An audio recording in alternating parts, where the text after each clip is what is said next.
Bom, nessa aula de fato a gente já vai fazer uma interação com o banco de dados utilizando o JPA com Hibernate, ok?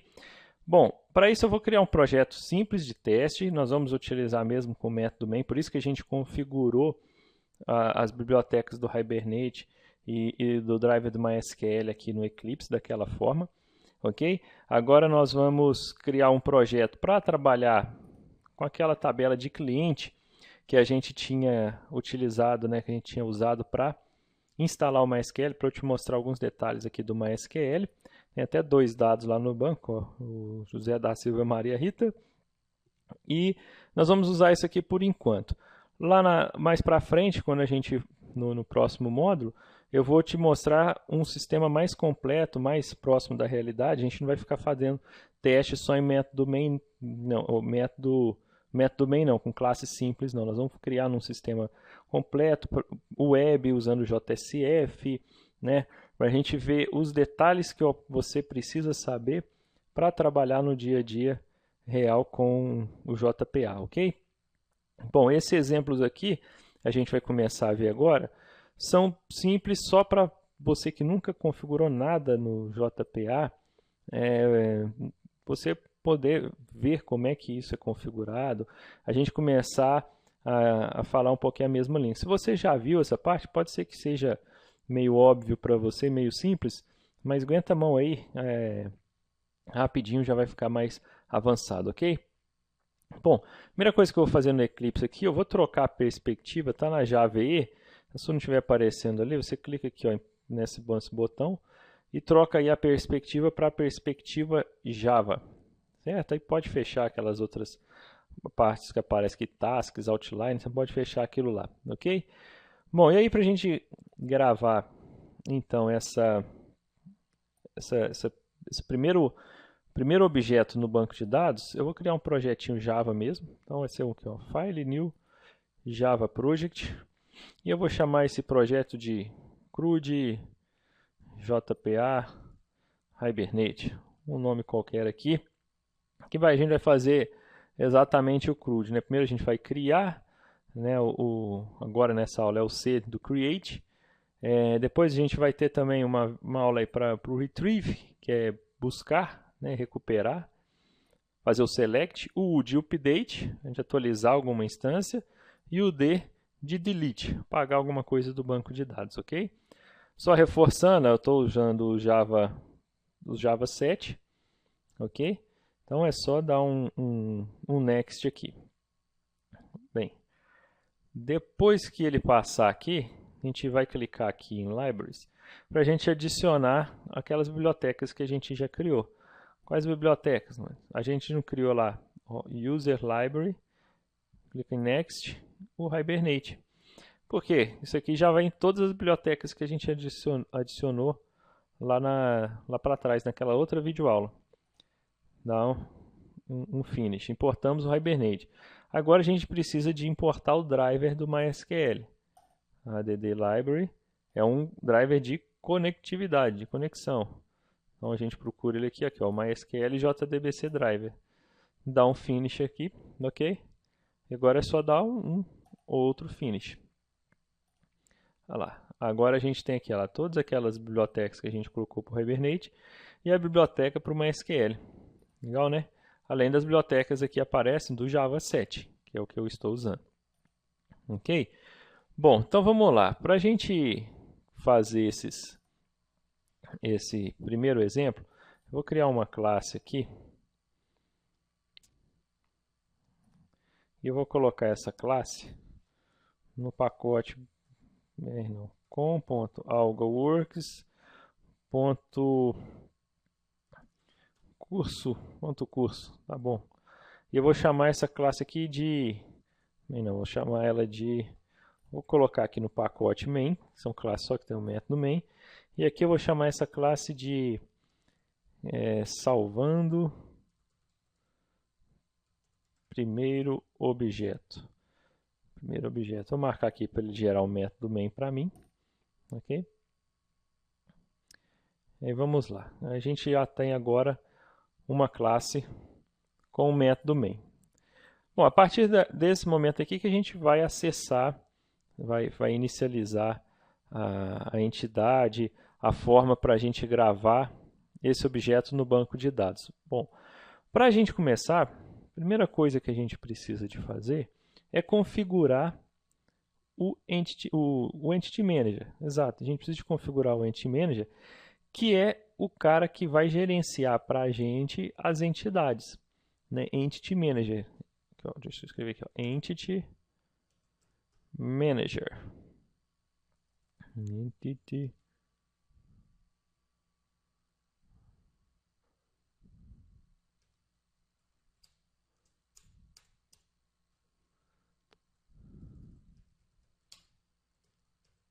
Entity Manager. Estava escrevendo errado ali. Ó. Exatamente. A gente precisa de configurar esse Entity Manager. Tudo a gente precisa de começar por ele. Ele que vai conseguir salvar uma entidade no banco de dados para a gente.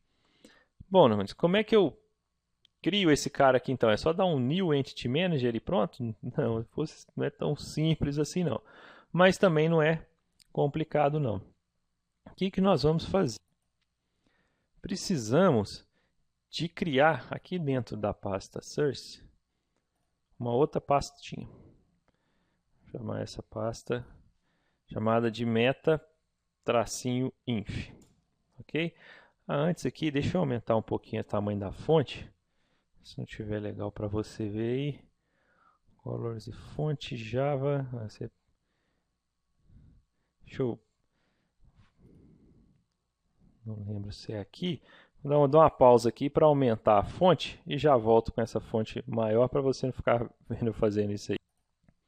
Ok, aumentei a fonte aqui, acho que vai ficar melhor para você ver aí, né?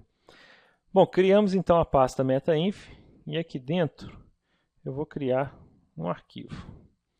Vou chamar esse arquivo de persistence.xml.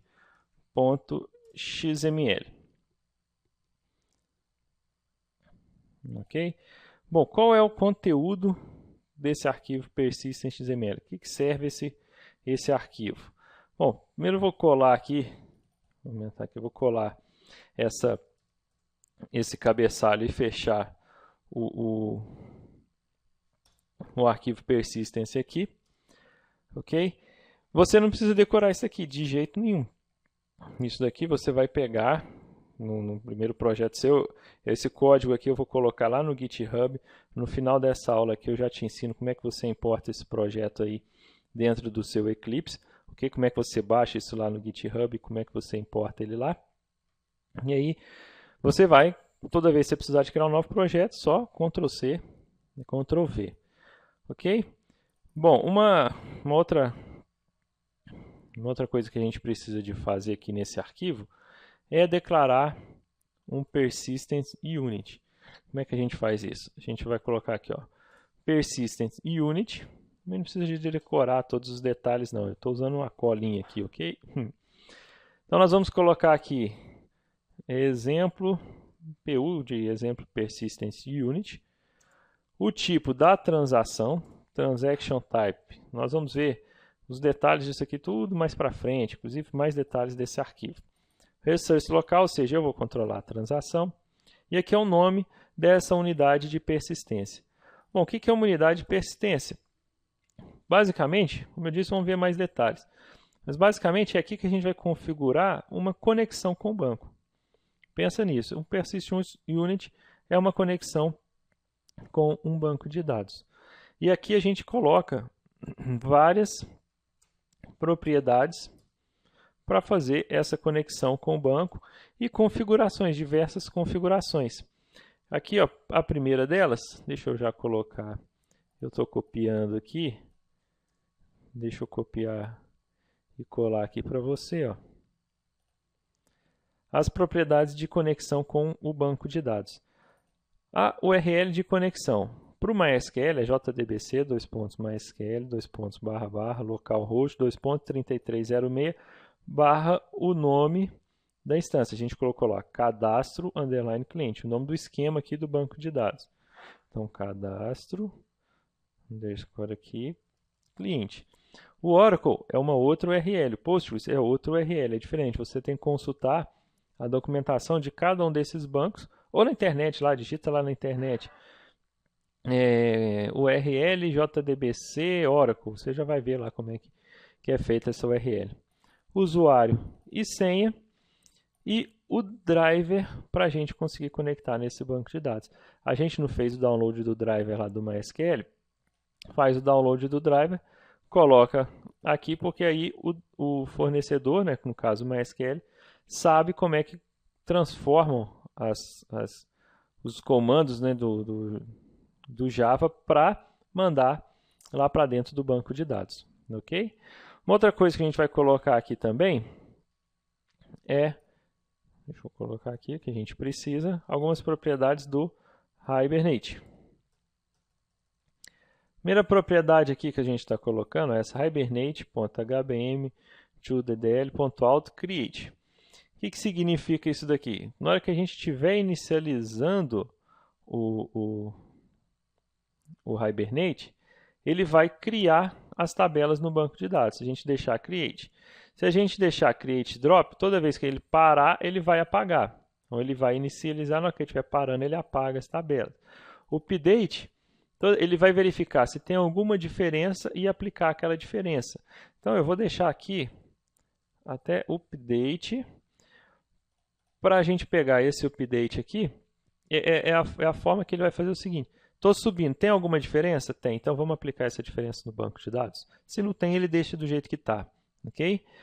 O dialeto do Hibernate. O que é o dialeto? A gente está escrevendo, você vai ver aqui que a gente vai escrever só classe Java. A gente não vai escrever nenhum SQL aqui por enquanto.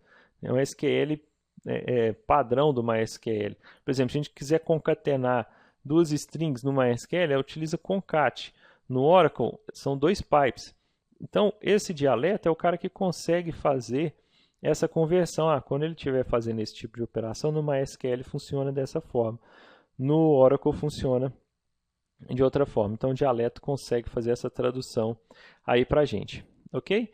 Bom, então essa é a configuração que a gente precisa para iniciar com o JPA. Beleza? Vamos voltar aqui salvando o nosso primeiro objeto. E então, Norman, como é que eu faço então, já que eu configurei esse Persistent Unit, para chegar no Entity Manager? Aí a gente precisa de um carinha chamado de Entity Manager Factory. Um detalhe muito importante aqui, ó. Sempre que você estiver importando, você vai importar a interface, o Entity Manager Factory do javax.persistent. Repara que tem um Entity Manager Factory e MPL, a implementação, que é do pacote org hibernate.ejb. Esse é a implementação. A gente sempre vai trabalhar com o JavaX Persistence, que faz parte da API, do JPA, ok? Então a gente coloca o Entity Manager Factory, chama aqui Entity Manager Factory, o nome da variável. Como é que eu pego como é que eu crio esse Entity Manager? Tem uma classe aqui, ó, JavaX Persistence, ok? Do pacote essa classe aqui, que a gente vai create Entity Manager Factory. E esse create Entity Manager Factory, ele recebe como parâmetro uma string, vou colocar aqui ó, uma string, e essa string é justamente o nome do Persistent Unit.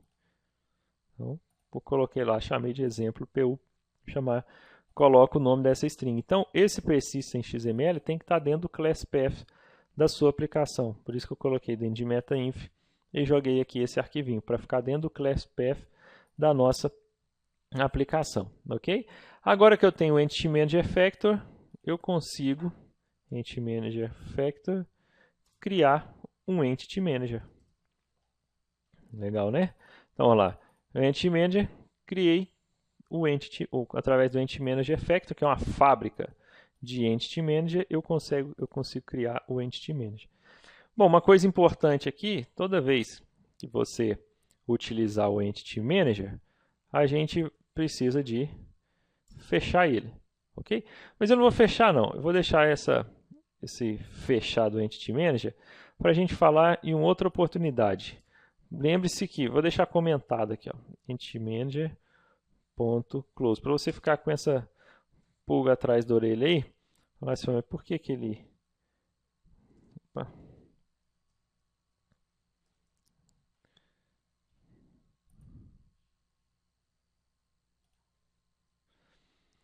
Bom, vou deixar aqui comentado para você ficar com essa pulga atrás da orelha aí. Mais para frente a gente vai ver o que envolve fechar, o que envolve não fechar o Entity Manager, ok? Bom, agora que eu tenho o Entity Manager, eu consigo ir no banco de dados, salvar. Se eu fizer aqui, ó, Entity Manager, ponto, para salvar alguma coisa no banco de dados, eu preciso de chamar o método persist. E ele recebe como parâmetro aqui um objeto. E eu vou passar aqui o objeto que a gente estava criando lá, cliente. Ô, Normandes, que objeto que é esse aí que você está querendo salvar? Exatamente, ele não existe mesmo não. Né? Só para a gente ver o que a gente está criando, o que é a infraestrutura que a gente precisa para salvar alguma coisa no banco de dados. Então, primeira coisa, nós precisamos de criar o persist.html, depois a gente precisou do Entity Manager Factor, criado a partir daquele arquivo, certo? E a gente criou o Entity Manager. Agora a gente vai chamar o persistent para um objeto, cliente. Que objeto que é esse, Normandes? Não sei, a gente ainda não fez ele. Certo? Então eu vou ter que criar esse objeto aqui, ó, cliente, e aí sim eu vou conseguir salvar um objeto no banco de dados. Eu não vou fazer aqui um insert into cliente, não. A gente vai salvar um objeto cliente, certo? E o Hibernate vai fazer essa tradução para a gente. Bom, aqui está vermelhinho aqui, ó. Se você clicar aqui no vermelhinho, vou falar, eu quero que você crie a classe para mim. Só que eu não vou deixar no pacote main não, vou colocar no pacote modelo, ok? Então lá, com o algoritmo curso modelo. O que eu preciso anotar aqui? @entity do JavaX Persistence. Não vai me importar aí do Hibernate não, ok? Então lá, importei a anotação ent para falar para o Entity Manager que essa classe é uma entidade.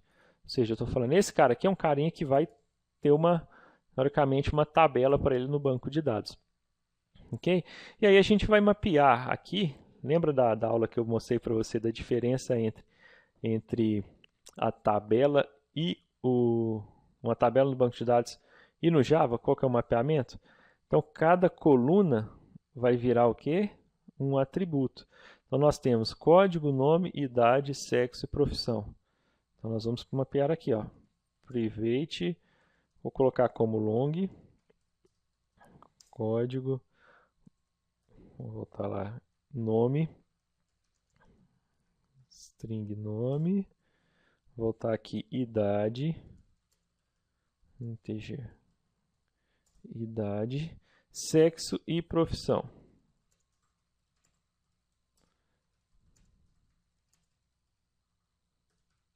Ok? Então a gente mapeou, né, as colunas em atributos. Eu preciso de gerar aqui também os getters e os setters, né, os getters e os setters para cada um desses atributos. Clico aqui em Source, Generate Getters and Setters, mando selecionar todo mundo e dou um OK. Opa, deixa eu fazer de novo aqui embaixo para ele não colocar no meio dos atributos. Generate Getters and Setters, seleciona todo mundo, OK. Gerou aqui para mim. Só isso, Normandes? Ainda não, tá quase. O que mais que a gente precisa de fazer aqui? Ó? Eu preciso de falar, vamos voltar aqui na tabela, quem que é a chave primária dessa tabela lá. Quem que é a chave primária aqui? A gente já viu que é o código. Como é que eu falo isso daqui? Eu coloco aqui em cima, @id, e importa lá do JavaX Persistence. Eu preciso de falar também como que esse código é gerado. Como é que esse código é feito? Lembra que quando a gente criou essa tabela, a gente utilizou o auto-increment? Então, para eu falar que esse código é gerado através do auto-increment do banco, ou seja, gerado automaticamente lá pelo banco, eu vou colocar aqui, ó, generated value, e a estratégia de geração vai ser generation type do JavaX Persistence, okay? Identity. Agora sim, falei quem que é a chave primária e falei que quem vai gerar esse valor é o próprio banco de dados. Beleza? Bom, agora sim está pronto aqui. Vamos voltar aqui na nossa classe, salvando o primeiro objeto. Cliente, new cliente. Será que vai funcionar? Não, eu vou te mostrar que não vai funcionar, Vou executar esse código aqui, mas ainda não vai dar certo. Quer ver? Vamos ver por quê. Para a gente executar, é uma execução de um código normal. Clica lá na setinha, Run as Java Application. Ele vai começar a inicializar o Entity Manager Factor para inicializar o Entity Manager. E aí ele executou e terminou aqui. Não nem mostrou nada aqui para a gente. Porque eu não coloquei nada, né? Podia colocar aqui um print aqui. Finalizando de salvar o cliente. Ou, melhor, cliente salvo com sucesso. Quando chegar aqui nessa linha, ok? Mostra essa mensagem aqui para a gente no console. Bom, se a gente fizer um select aqui, vê que ele não inseriu nada a mais. Só tem as duas linhas aqui. Bom, primeiro, por que ele não inseriu nada? Porque a gente não inicializou a transação. Toda vez que a gente precisa de alterar o banco de dados, a gente precisa de inicializar uma transação. Nós vamos ver mais detalhes sobre essa transação. Mas, para você saber como é que faz isso, mget transaction.begin. Eu preciso de dar um begin nessa transação. Falar, está começando uma hora que eu vou atualizar o banco de dados. Depois que eu terminei de atualizar esse banco de dados, eu tenho que fazer mget transaction.commit. E aí ele vai commitar essa transação para mim, ok? A gente precisa de fazer isso daqui para ele conseguir salvar isso no banco de dados. Bom, mas ele vai salvar o quê? Você não setou nada do cliente? Qual que é o nome do cliente? É verdade. Vamos lá, cliente.set, o nome. Vamos colocar aqui o Pedro Bial, por exemplo, primeiro nome que vem na minha cabeça. Set, idade, sei lá, uns 40. Cliente.set, profissão, jornalista. Cliente.set, sexo masculino. Ok? Bom, Pedro Bial, idade 40, jornalista, sexo masculino. Aí o código, você não vai setar o código, não? Não. Lembra quando a gente estava fazendo os insert? Não é uma SQL que faz o autoincremento? Então o código eu não preciso de configurar. Somente essas informações. Limpar o log aqui, mandar executar mais uma vez. E aí agora ele mostrou aqui, ó, cliente salvo com sucesso. Ele chegou ali. Vamos ver, não deu erro nenhum. Se eu mandar executar de novo esse select aqui, olha aqui, ó, código 3, Pedro Bial, idade 40, masculino, jornalista. Legal, né? Bem fácil começar com o JPA, não é? Não temos grandes problemas não, certo? Beleza? Bom, ficou com alguma dúvida aí? É só deixar seu comentário aí que a gente tenta ajudar, beleza? Um abraço.